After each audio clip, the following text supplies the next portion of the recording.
Olá, está no ar o Jornal da Câmara. Comissão de Finanças debate concessão do DEMAI. Parceria com a iniciativa privada prevê investimento acima de 3 bilhões de reais. Aprovado o projeto que estabelece atendimento prioritário para pessoas com ataxias. E ainda, vencedora da Copa do Mundo de Robótica, equipe da Escola Vila Lobos recebe homenagem do Legislativo. Estas e outras informações você confere a partir de agora, aqui no Jornal da Câmara.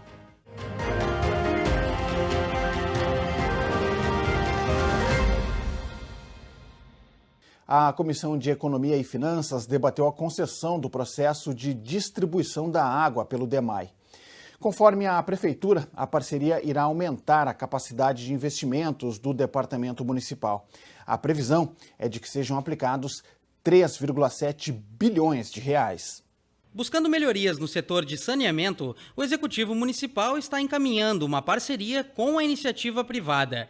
Segundo a Prefeitura, o contrato teria duração de 35 anos. Durante esse período, a empresa terá que investir mais de 3,7 bilhões de reais.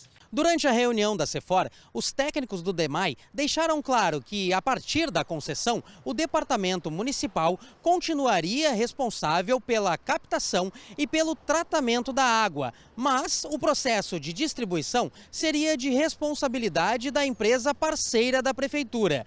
Conforme o Executivo, o objetivo final é alcançar a chamada universalização dos serviços, garantindo água e saneamento básico para todas as áreas da capital gaúcha.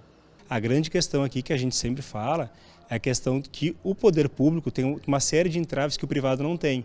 Ou seja, o privado, a gente buscando esse parceiro privado, a gente consegue implementar, executar obras num tempo muito menor, num tempo muito mais rápido do que hoje o DEMAI consegue implementar ou qualquer órgão público. Então esse é o grande motivo. Além do que a velocidade também, hoje com o DEMAI vem fazendo algumas obras, pelo que a gente tem percebido, a gente não consegue atender o marco regulatório, o marco de saneamento até 2033, atingir o mínimo de 90% de separação do esgoto. Hoje, o porto-alegrense paga exatamente R$ 4,63 pelo metro cúbico da água. Já a chamada tarifa social custa R$ 33,33. Os vereadores membros da CEFOR cobraram a manutenção dos valores. A dúvida de hoje dos vereadores se dá com relação à tarifa social. Ela continuará sendo uma tarifa social, a gente vai conseguir ter certeza que as tarifas não irão aumentar de maneira exorbitante. Como a gente vai garantir que aquele lugar mais periférico, onde a gente ainda não tem regularização fundiária, vai conseguir ter acesso à água, que hoje a gente sabe que acontece via DEMAI. Então são algumas dúvidas que hoje os vereadores trouxeram e a gente teve essas dúvidas aí dirimidas aí pelo presidente do DEMAI. A gente tem construído junto com o BNDES, enfim, afinando melhor esse modelo, juntamente com o gabinete do prefeito, assim, buscando informações, também levando informações para o BNDES montar bem, enfim, esse termo de referência, esse edital e o contrato, para que a gente, seja o mais assertivo possível. A gente ainda não tem data, o prefeito pretende ainda esse ano resolver isso, fazer toda essa tramitação desde a Câmara de Vereadores, enfim, até a gente abrir o edital aí e o pregão. A gente não pode precisar uma data, mas dentro desse ano ainda isso deve tramitar. Conforme a direção do DEMAI, a concessão significa menores custos de manutenção para o departamento e ainda irá gerar recursos suficientes para executar serviços de drenagem urbana na cidade. Localizado no extremo sul de Porto Alegre, o bairro Ponta Grossa tem cerca de 8 mil habitantes e sofre com uma série de problemas de infraestrutura e mobilidade. No encontro da Comissão de Urbanização, Transportes e Habitação desta terça-feira, o Legislativo recebeu representantes da Prefeitura e moradores na busca de soluções para estas dificuldades apontadas pela comunidade local. Morador do bairro há 10 anos, da área do Parque Albion, Jorge da Rosa destaca que a maior dificuldade enfrentada pela comunidade são os alagamentos. A maioria de nós, o problema ele está relacionado à questão da água, não a água potável, mas é a água que entra no nosso pátio, da chuva, ela acaba sendo represada porque toda aquela região ali era uma antiga lavoura de arroz. Então por isso o Parque Agrícola Albion. Então ele acaba sendo represado aquela água e com as chuvas não existe vazão. Então nós temos um problema na drenagem, que foi feita toda a estrutura da macrodrenagem, que nos daria conta do bombeamento dessa água nesse período de chuvas, que evitariam as cheias. Então evitaria as cheias no meu pátio, do meu vizinho, de todas as ruas que nós temos ali. Em relação à drenagem, Marco Fachin, representante do Departamento Municipal de Água e Esgoto, afirmou que o órgão está elaborando um projeto para implementar um sistema de escoamento da água da chuva que vai beneficiar grande parte do bairro. Outro problema relatado pelos moradores foi o sucateamento dos ônibus que atendem a região. O representante da empresa pública de transporte e circulação, Flávio Tumeleiro, afirmou que a empresa responsável por operar os coletivos na Ponta Grossa já está sendo alvo de acompanhamento pela EPTC. A pauta do encontro foi trazida pelo vereador Giovanni Colau, do PCdoB. Como encaminhamento, a presidente da comissão, vereadora Karen Santos, do PSOL, agendou 2 novas reuniões. Uma para julho, para tratar do transporte coletivo, e outra para agosto, para debater a questão da drenagem. Estou otimista pela mobilização da comunidade. A Ponta Grossa tem problemas de 20, 30 anos e se a gente não tiver uma fiscalização atenta, todos os acordos que nós definimos nessa reunião se perdem. Por isso que nós já apontamos 2 reuniões, uma inclusive presencial na comunidade no dia 1º de agosto, no retorno do nosso recesso parlamentar, para dar conta do projeto milionário de 45 milhões que foram destinados para a macrodrenagem do Túnel Verde, para remoções daquelas famílias que vão ter que ser realojadas, para a continuidade da obra, e também o retorno da EPTC, que se comprometeu a ter uma ampliação das linhas 171 do Ponta Grossa. Falta de manutenção e má conservação de espaços para passagens de pedestres nas vilas Assunção e Conceição, zona sul da capital, pautaram os debates da Comissão de Saúde e Meio Ambiente nesta terça-feira. A reunião foi proposta pela vereadora Lourdes Sprenger, do MDB. Conforme a parlamentar, a comunidade apresentou diversas demandas relacionadas à falta de conservação e à venda por parte do Executivo dos espaços de passagem de pedestres, as chamadas servidões. É necessário porque as quadras ficaram imensas para caminhar. Então, é outra realidade, né? A necessidade de ter servidão, além do histórico do bairro, é também para nós circularmos, para ter algo para caminhar. Bem iluminado, cuidado, e isso afasta o problema também de risco por segurança. Na reunião online, a comunidade reclamou da alienação das servidões e a degradação do bairro. Os moradores alegaram que a prefeitura não consultou a população local antes de modificar a infraestrutura do entorno. Fazendo um retrospecto, a Vila Assunção foi urbanizada em 1937, num projeto que seguiu um modelo que a gente chama de urbanismo de cidade-jardim. Ao contrário do que até então predominava, que as ruas eram em xadrez, né?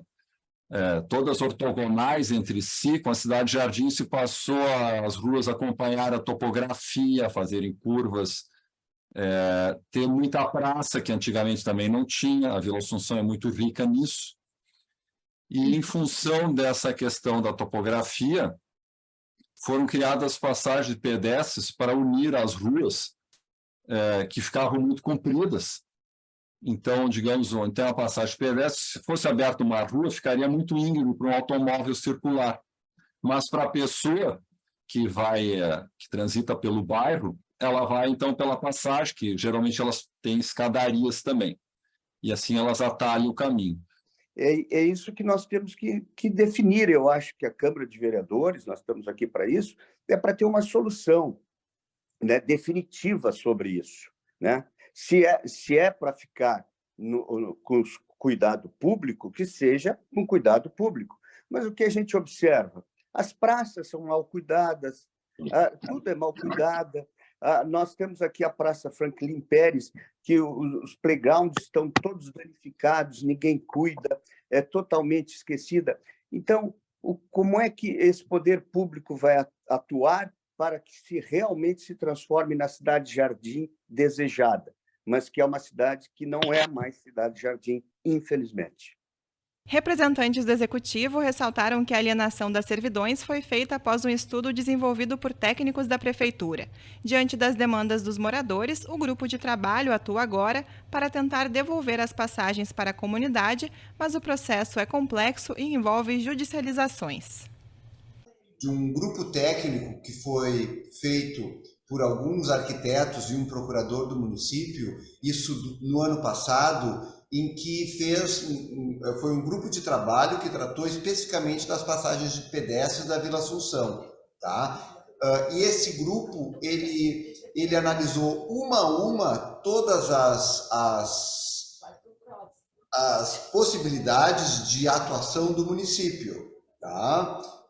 O que envolve muitas reintegrações de posse, reurbanização e a possibilidade de alienação de algumas passagens, né? Como, por exemplo, a passagem 7 da Tabira-Burum, passagem entre a Praça de Tabira e a Rua Burum. Isso só para citar como exemplo. E, em alguns casos, a indicação de consulta à comunidade para saber o que gostariam de fazer com aquelas passagens, tá? A prefeitura, em um determinado momento, também optou por fazer a alienação de algumas passagens, né? Já foi pontuada uma das passagens, que é uma das passagens mais importantes que o nosso grupo também compreende, e que foi colocado aqui como o resultado desse último relatório feito, como uma possível, né, retomada dessa passagem. Sei que é mais difícil, uma coisa já foi alienada, a gente fazer essa retomada, mas foi colocado pelos técnicos como um dos objetivos do trabalho.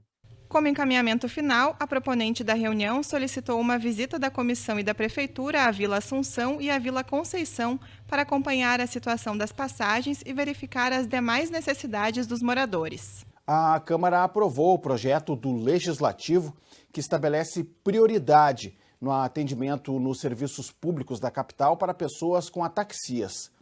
A ataxia é uma doença neurológica que afeta a coordenação motora.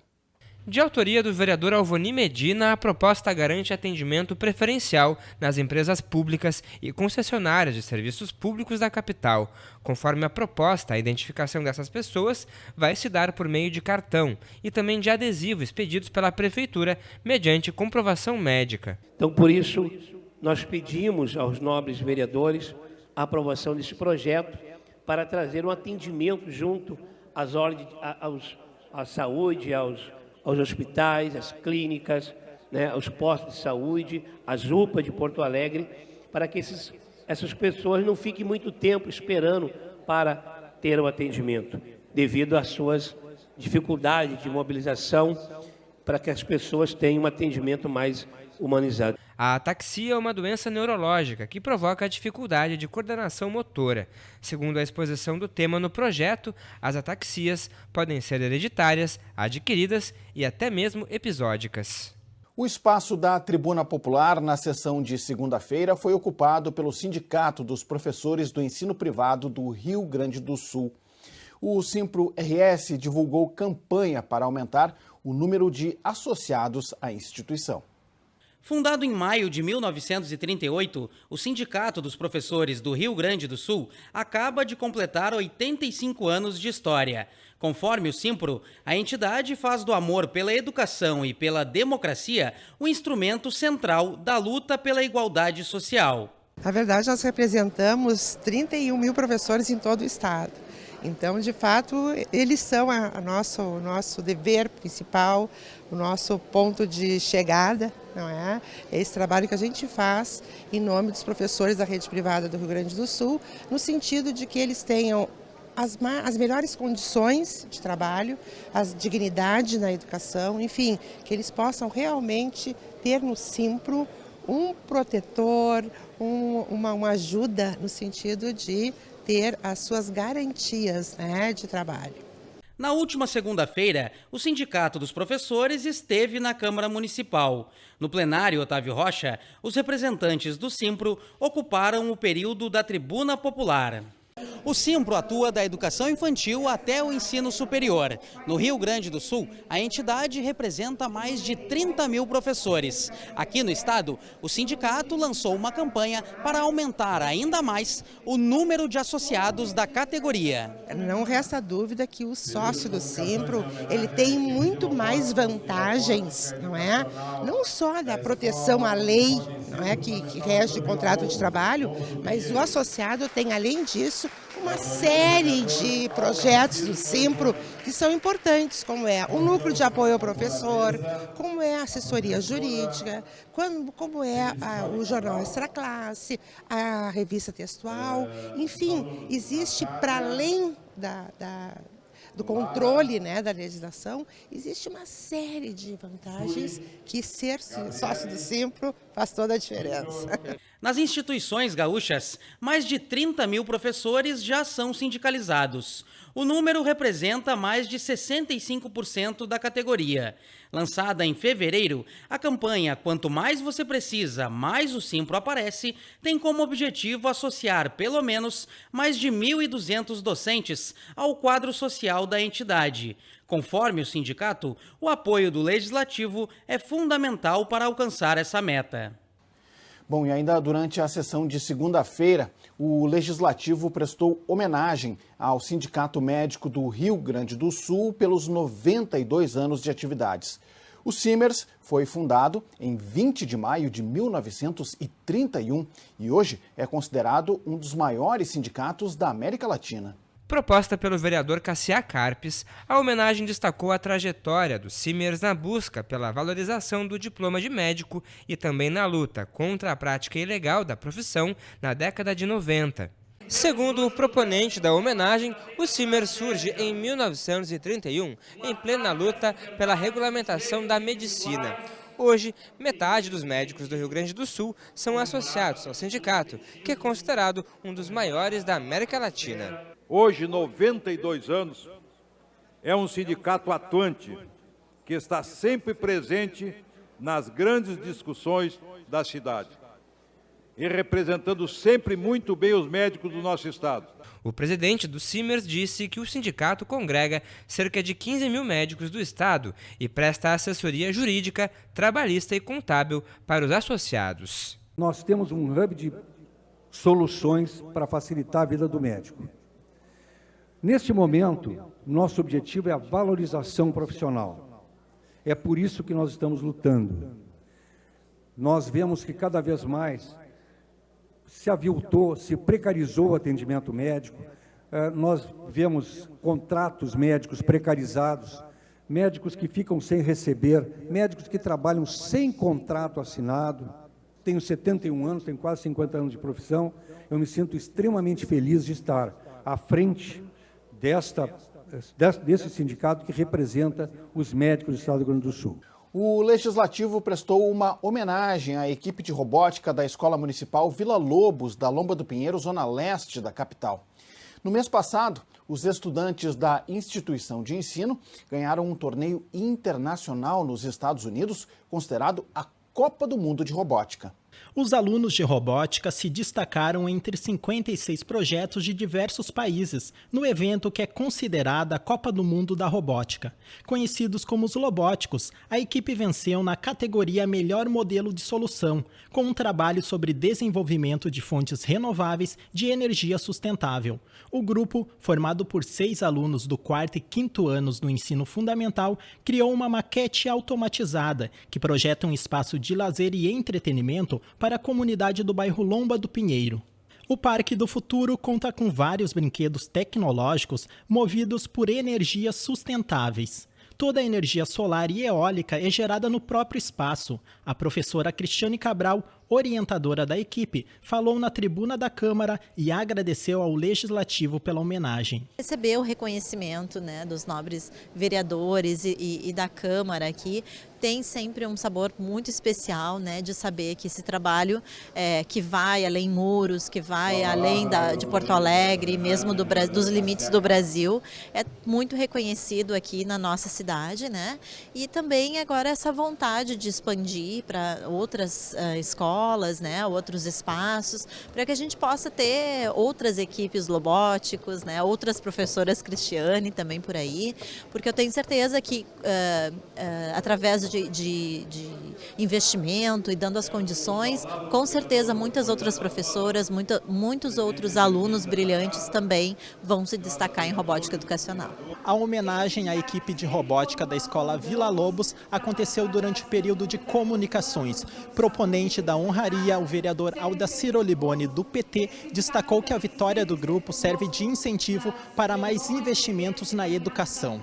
Esse prêmio internacional nos remete a um reconhecimento mínimo, né? Então a Câmara Municipal traz eles, dá um certificado para os professores e os alunos, né? Em reconhecimento a esse feito, vamos dizer assim, né? E ao mesmo tempo sinaliza para que nós, na peça orçamentária, podemos dar garantia para futuros projetos, porque foi realmente uma peregrinação deles, né? Pedir ajuda do Estado, do município, de entidades para poder agilizar o processo de ida, né? E subsídio das passagens, porque não é barato, não é tão fácil assim a estadia dos alunos, a responsabilização junto com os alunos e professores. Acho que isso é uma coisa interessante que ao mesmo tempo nos prepara para o futuro. Para ir até o Texas, a equipe contou com o apoio da prefeitura, que investiu cerca de 140 mil na viagem, e de empreendedores e instituições privadas. Ao todo, a equipe Lobótico soma 40 medalhas e 30 troféus, sendo 5 deles em competições internacionais. O Jornal da Câmara de hoje fica por aqui. Confira mais notícias do Legislativo nas nossas redes sociais e no site da Câmara de Vereadores de Porto Alegre. Muito obrigado pela sua audiência. Você já sabe, a gente se encontra na próxima edição. Até lá!